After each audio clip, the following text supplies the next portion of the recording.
The sound of the slap cut through the cafe before anyone had time to understand what they were hearing. It was late morning, the specific, well-lit upscale hum of a place where people came as much to be seen as to drink coffee, marble counters catching light from tall front windows, soft jazz threading beneath the low murmur of conversation, the particular quality of ambient noise that made everything in the room feel slightly more important than it actually was. Laptops open at half the tables, a barista calling out orders in a practiced rhythm, the specific performance of a neighborhood cafe that had learned to charge $7 for coffee and convince people it was worth it. Reece Keller sat alone near the window, a coffee cooling in front of him, a folded contractor's estimate beside it, with numbers penciled carefully in the margins. Dressed plainly, work boots still faintly dusted with drywall from the morning, a canvas jacket worn soft at the elbows, the visible evidence of a man who had come from a job site and would be heading back to one within the hour. He wasn't thinking about anything except whether he'd priced the cabinet work fairly. He had learned a long time ago that the quiet, uneventful mornings were the ones worth paying attention to, because they rarely announced themselves as anything other than what they were.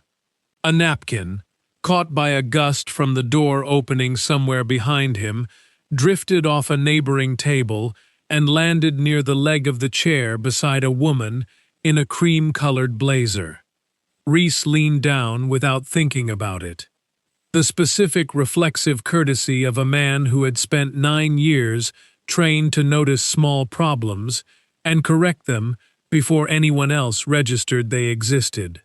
He picked up the napkin, straightened, his hand passed, for less than a second, near the strap of a designer bag hanging off the back of Vanessa Kessler's chair.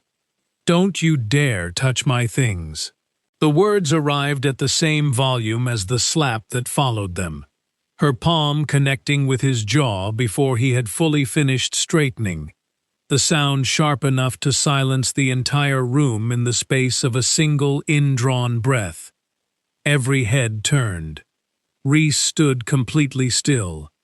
One hand rose slowly to his jaw, not clutching it, simply resting there, the specific, composed gesture of a man absorbing something rather than reacting to it.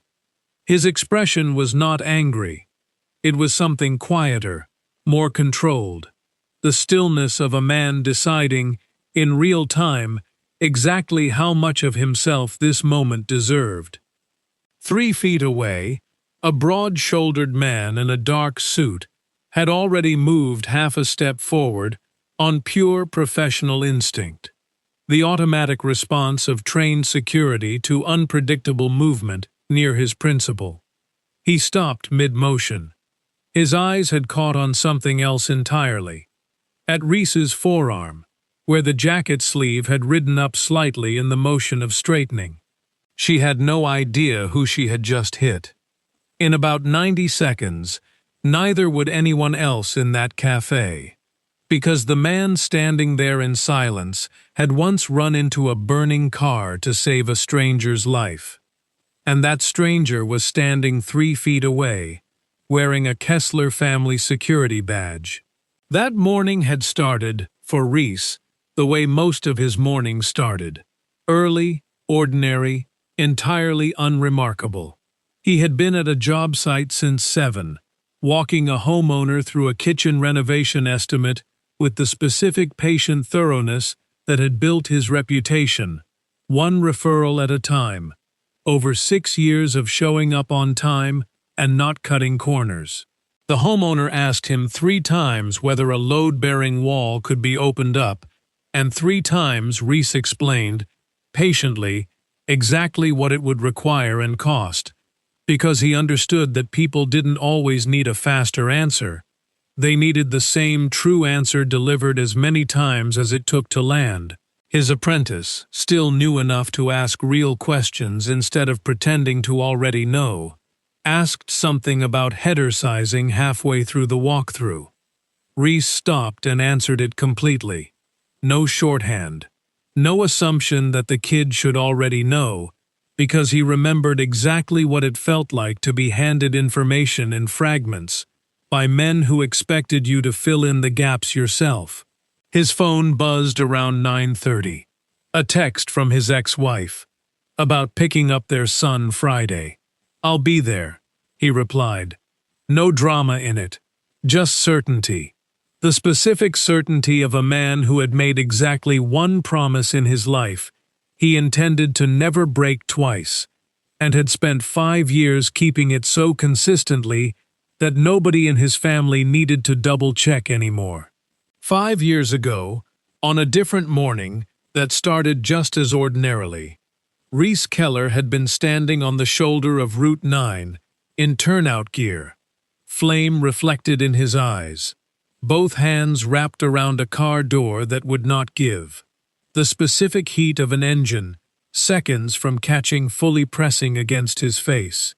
He did not remember deciding to go back for the second attempt after the first one failed. He remembered, only, that the door finally tore free, and a man's body came with it, and the vehicle went up in flame, perhaps 90 seconds after that. He gave a statement at the hospital, sitting on the edge of a gurney, with his own arm already wrapped and soaking through. He let them stitch his forearm, torn open by the metal frame, 31 stitches that left a scar he never once considered removing or hiding, because hiding it never occurred to him as necessary. It was simply there, evidence of work rather than trauma, at least in his own accounting of it. He never talked about it. When his captain asked if he wanted his name released to the local news, Reece said no. He preferred not to be identified. His captain, a good man who had run that department for over a decade, looked at him for a long moment, understood something in his face without pushing, and told the reporters the firefighter preferred to remain anonymous. He left the department 8 months later. Quietly, no ceremony, just a letter, a handshake on his last shift, standing beside the same rig he'd ridden 100 times, and the specific finality of a door he was closing on purpose, because keeping it open had started to feel like gambling with a life that wasn't only his to risk. By late morning, estimate finished, Reece decided to grab a coffee before his next appointment.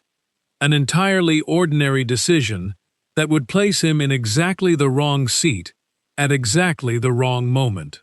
30 feet away, doing a routine security sweep ahead of his principal's arrival, Elijah Cross had no idea that the man he had spent 5 years trying to find was about to sit down almost within arm's reach of him.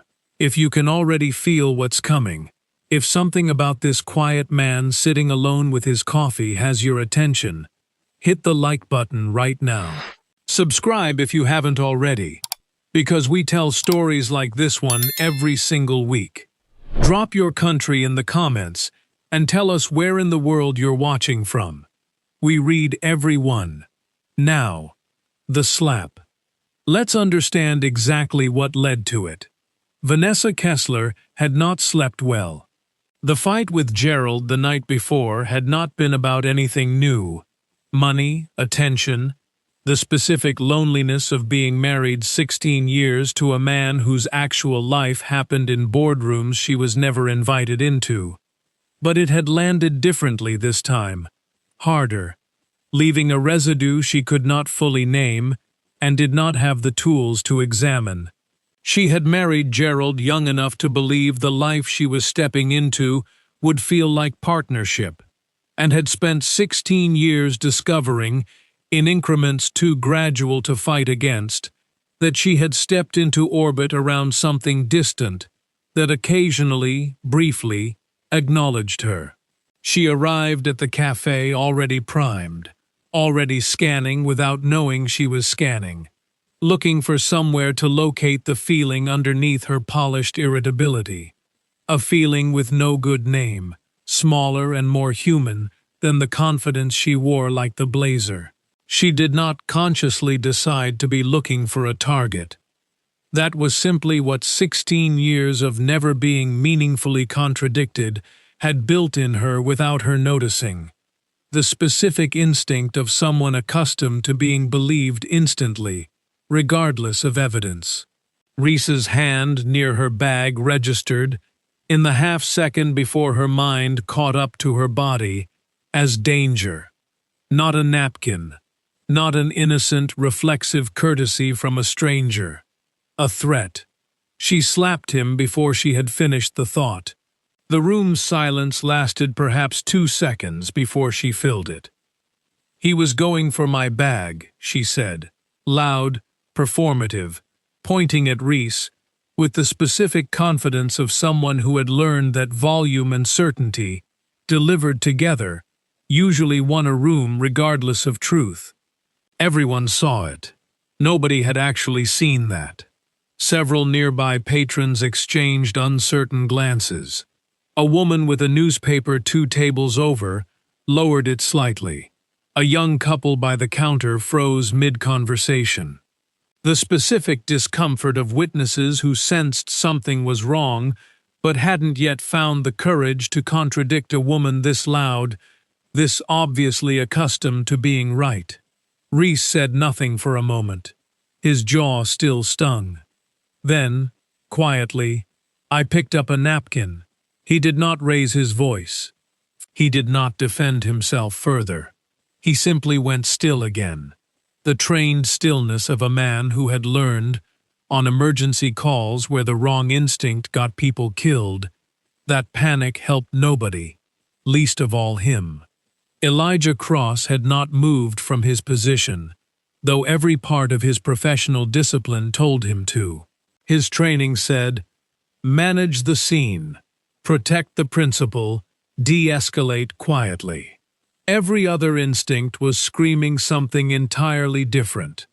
Recognition, disbelief, the specific vertigo of finally seeing, after 5 years of dead ends, the exact face he had never been able to find. He stepped closer, ostensibly to assess the situation the way his job required.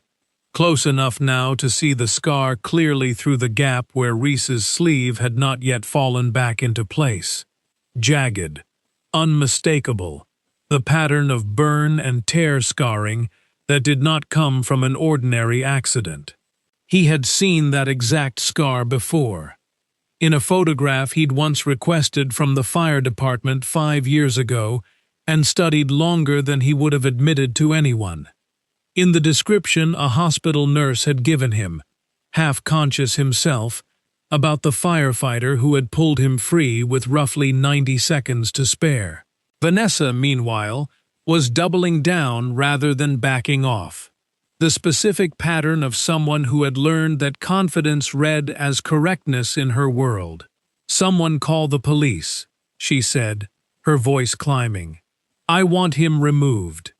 A barista, young, uncertain, reached for the phone behind the counter with visibly shaking hands. Reece, for the first time, looked genuinely tired, not of this specific moment, but of its exhausting, familiar shape. He had been here before, in smaller versions, his whole life. He reached for his jacket, already deciding, in the specific calculus of a man who had run these numbers before, that leaving quietly cost him less than staying to argue a case the room had already decided against him. This was the exact moment Elijah's stillness broke. Reece was 3 steps from the door, the barista's voice behind him describing him into the phone, Vanessa still talking louder than the situation required, gesturing now to a small cluster of concerned onlookers, as though building a jury, when he heard it. "Wait." The voice cracked slightly on the single word, nothing like the practiced professional register Elijah had used for 4 years, standing 3 feet behind wealthy, difficult people. Reece stopped, hand already on the door handle, and turned. Elijah crossed the cafe in several long strides, past Vanessa, past the barista still holding the phone, directly to him. "Show me your arm," Elijah said. Please. Reece, confused. Wary. Excuse me? Your forearm. The scar. Please. I need to see it. Something in Elijah's voice. Not a demand. Closer to something breaking open after being sealed shut a long time. Made Reece pause. He pulled his sleeve back partway, more out of bewildered courtesy than understanding, exposing the full length of the scar. Elijah looked at it for a long moment, his breathing audibly unsteady. When he looked back up at Reece's face, his eyes were wet, and his voice, when it finally came, was barely above a whisper. Route 9. 5 years ago. A car fire. You pulled a man out with about 90 seconds to spare and wouldn't give your name to anyone. Reece went very still. A different stillness than before. Recognition. Disbelief. The specific vertigo of a memory he had buried on purpose, surfacing in front of a room full of strangers holding up their phones. That was me, Elijah said, his voice finally breaking fully. I'm the man in that car. You saved my life. I've been trying to find you for 5 years, and I never could, because you made sure of it. The café, which had been loud with judgment 90 seconds earlier, went completely, totally silent. Right here, before Vanessa understands what she's actually done, subscribe if you haven't already. Because what happens in the next 2 minutes is the reason this story exists. Hit the bell. Drop your country in the comments. We're reading every single one. Now, the reversal. Vanessa's expression moved through several stages in rapid succession. Confusion, disbelief, and then something with no comfortable place to land.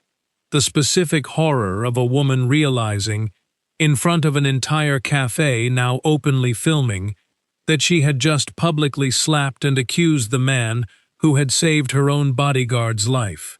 Elijah did not wait for her to finish processing it. He turned to her, and for the first time in 4 years of working for the Kessler family, his voice carried something that was not deference. "Ma'am," he said, "this man ran into a burning car and pulled me out with less than 2 minutes before it exploded. He tore his own arm open doing it. He never told anyone his name because he didn't want anything for it. He looked at her directly. You just hit him for picking up a napkin." The cafe's collective judgment reversed completely and instantly. The woman with the newspaper set it down entirely.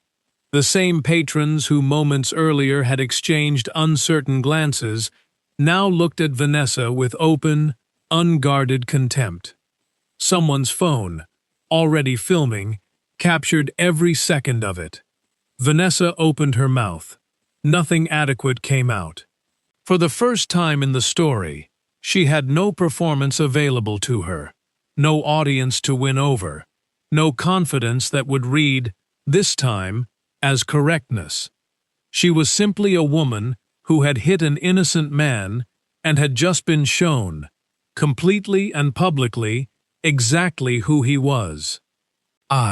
She started, stopped, looked at Reece. "I'm sorry. I am so sorry." Reece looked at her for a long moment.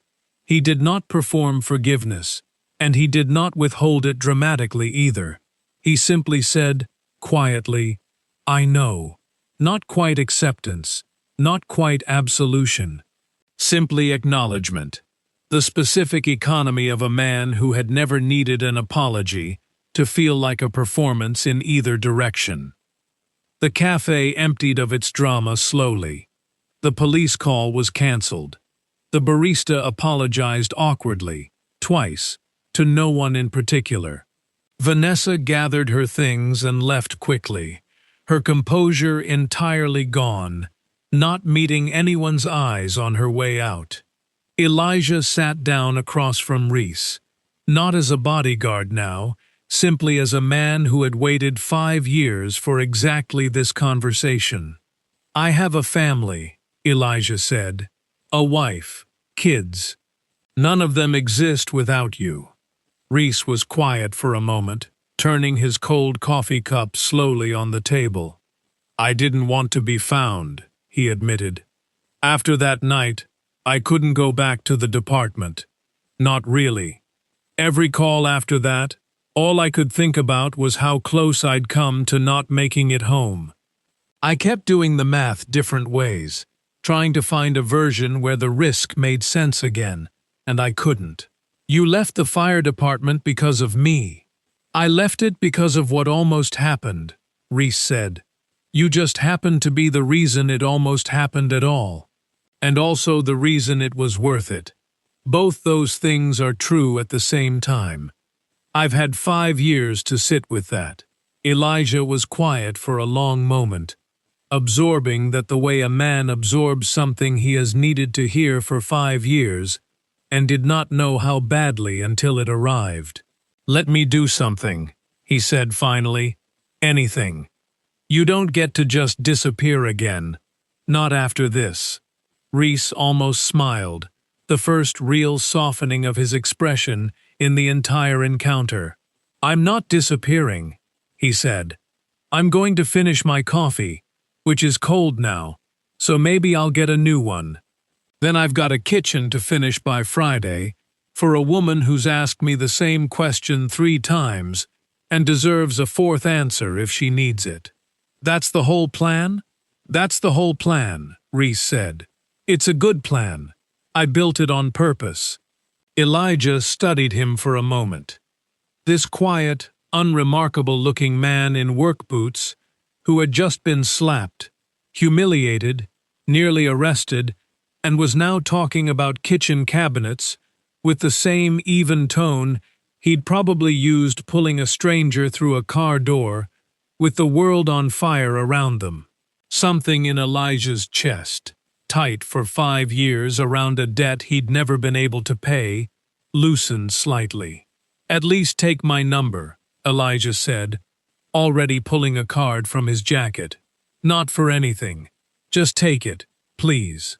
Reece took the card, looked at it, put it in his jacket pocket. Okay, he said. Reece walked out of the cafe into ordinary daylight a few minutes later.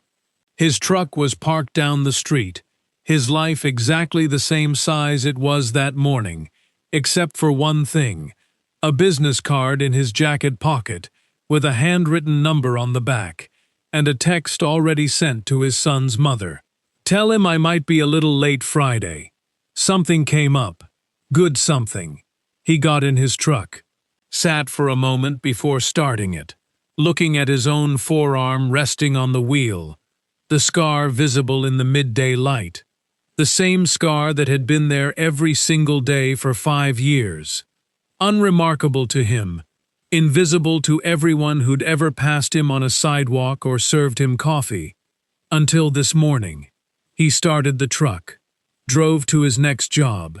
Behind him, in the cafe, a single phone video, 30 seconds of a slap, a silence, and a bodyguard's cracked voice saying, "You saved my life," was already being shared faster than anyone in that room could have predicted, carrying Reece Keller's story to people who would never know his name, only that a man had once tried to disappear entirely after doing something extraordinary, and the world had found him anyway, over a napkin, on an otherwise ordinary Tuesday morning. If Reece's story stayed with you, if you know what it means to do something extraordinary and never ask for anything back, share this video right now with someone who needs to hear it today. Subscribe if you haven't already, because we bring you stories like this one every single week. Hit that like button if this one got you. And drop a comment below, where in the world are you watching from? We read every single one, and we want to know who's out there carrying stories, like Reece carried his. Until next time, the people who deserve the most recognition are usually the ones who never asked for any.